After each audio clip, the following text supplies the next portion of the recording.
नमस्कार दोस्तों, कैसे हैं आप सभी? आशा करता हूँ आप सभी स्वस्थ होंगे, मस्त होंगे। मैं आपका विजय कुमार आपको इंग्लिश पढ़ाऊँगा। तो स्वागत है हमारे यूट्यूब चैनल स्टडी विद पवन में। चलिए शुरू करते हैं आज का हमारा सेशन, जो कि आज डिस्कस करेंगे हम अपना सिलेबस। तो सिलेबस में हमारा जो है, सबसे पहले अपन स्टार्ट करेंगे इंग्लिश ग्रामर से। इंग्लिश ग्रामर में अपन देखेंगे अपना सिलेबस कि सबसे पहले अपन देखेंगे आर्टिकल। आर्टिकल में अपन देखेंगे कि आर्टिकल में अपना क्या क्या आइटम है। तो अपन आर्टिकल में देखेंगे use of A and the, मतलब कि ए का प्रयोग अपन कहाँ करेंगे, एंड का प्रयोग कहाँ करेंगे और द का प्रयोग कहाँ करेंगे। उसके बाद सेकंड चैप्टर है अपना part of speech. Part of speech में अपन देखेंगे कि noun, pronoun, verb, adjective, adverb, preposition, conjunction और इंटरजेक्शन, इन सब का प्रयोग कहाँ करेंगे।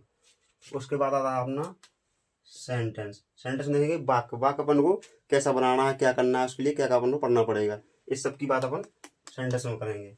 उसके बाद है अपना टेंस। टेंस जैसा कि आपको पता है ये 3 प्रकार के होते हैं, तो उनके लिए भी अपन देखेंगे कि इसमें प्रोसेस क्या क्या है अपनी टेंस के लिए। तो उसके बाद आता है अपना फिफ्थ। फिफ्थ में अपन देखेंगे पंचुएशन, विराम चिन्ह।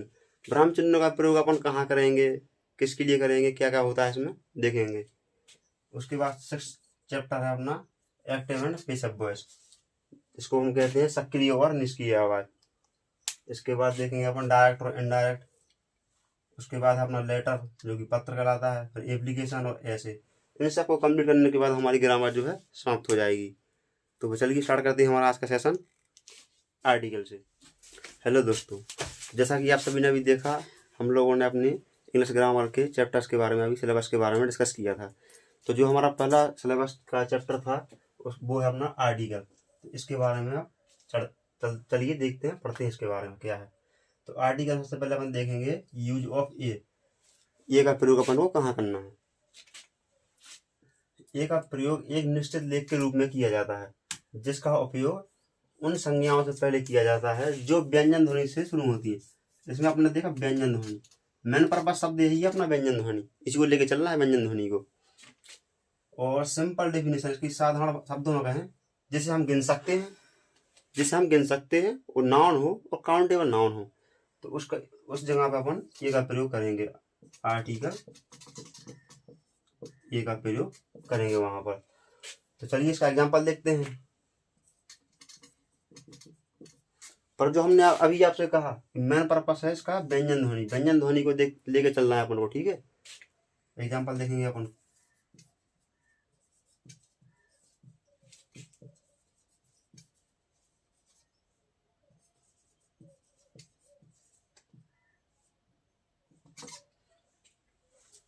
कैट, डॉग, टीचर, टेबल, कोई भी शब्द उठाकर देख सकते हैं। अपन सबसे पहले देखेंगे कैट। कैट में जो शब्द है अपना सी, ये एक व्यंजन है। तो कैट में अपन देखेंगे अपना, अपने वोवल जो होते हैं वो 5 होते हैं, ए ई आई ओ यू, ये अपने 5 स्वर होते हैं। अगर ये स्वर कहीं पर आ रहे हैं तो वहां पर अपन ए एन का प्रयोग करेंगे। और इन शब्दों से बनकर कोई शब्द बन रहा है, जैसे अपन ले लेते हैं एप्पल, तो यहाँ पर ए स्वर की उत्पत्ति हो रही ना इसमें ए, तो ऐसी जगह पे अपन ए एन का प्रयोग करेंगे। जो अभी अपन आगे देखेंगे ए एन, अभी अपन लेके चल रहे हैं ए को, तो ए के हिसाब से अपन देखेंगे। कैट, कैट सी एक व्यंजन है, तो इसमें के की आवाज आ रही है का, तो ये अपना सुर तो होगा नहीं, तो यहाँ पर अपन प्रयोग करेंगे ए कैट। और वैसे ही डॉग में देखेंगे, ये डी भी एक व्यंजन है, इसमें डा किया व्यंजन की उत्पत्ति हो रही है स्वर की, तो इसमें भी अपन ए डॉग लिखेंगे। ऐसे इस टीचर में टी ये अपना स्वर है नहीं, इस टेबल में भी टी ये भी अपना स्वर है नहीं।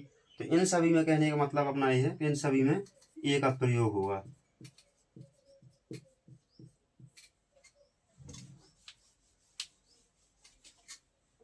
ए कैट हो गया, ए डॉग हो गया,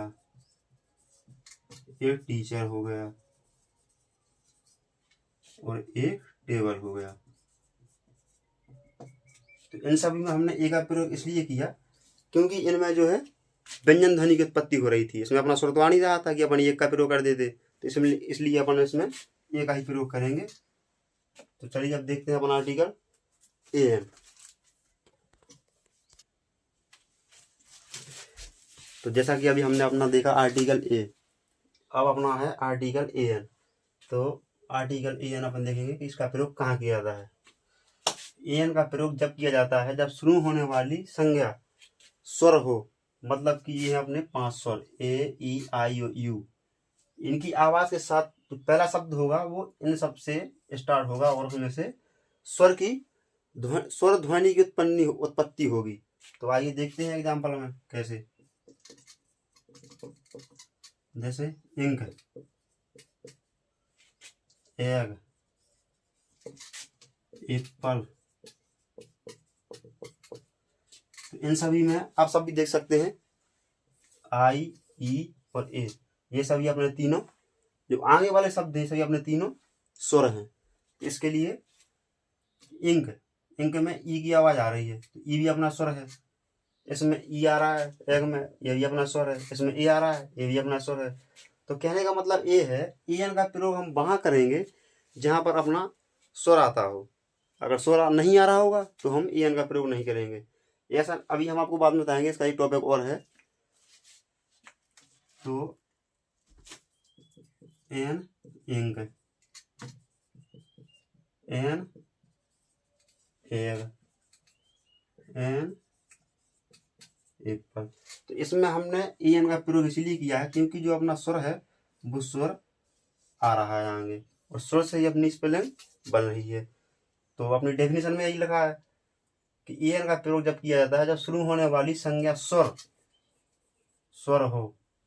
ए में अपन को देखना था कि व्यंजन और ए एन में देखना है स्वर, इसलिए अपन ने इसमें ए एन का प्रयोग किया है। और इसी में एक एग्जाम्पल और होता है,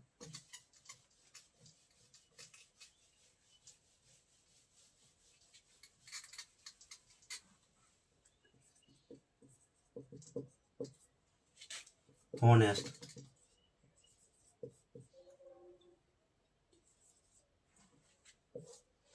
अभी आप इसमें कहेंगे कि ये होनेस्ट तो एच है, व्यंजन से स्टार्ट हो रहा है, तो आप इसको ए एन में क्यों समझा रहे हैं। तो समझने वाली बात ये है इसमें, जरूरी नहीं है कि जो स्पेलिंग व्यंजन से स्टार्ट हो तो उसमें अपन ए का प्रयोग करेंगे, ये गलत बात है। अपन को ए एन और ए का प्रयोग वहां देखना है कि ए का प्रयोग देखना है व्यंजन ध्वनि को लेकर, ए एन का प्रयोग देखना है स्वर ध्वनि को लेकर। तो इसमें एच अपना साइलेंट रहता है तो इसको अपन बोलते हैं ऑनेस्ट। ऑनेस्ट बोलते हैं इसको, ऑनेस्ट नहीं बोलते कि एच स्टार्ट है तो इसको व्यंजन से स्टार्ट कर देंगे, नहीं ये गलत हो जाएगा। इसका एच जो है साइलेंट रहता है तो इसमें अपन ऑनेस्ट, तो इसको अपन लिखेंगे एन ऑनेस्ट। तो चलिए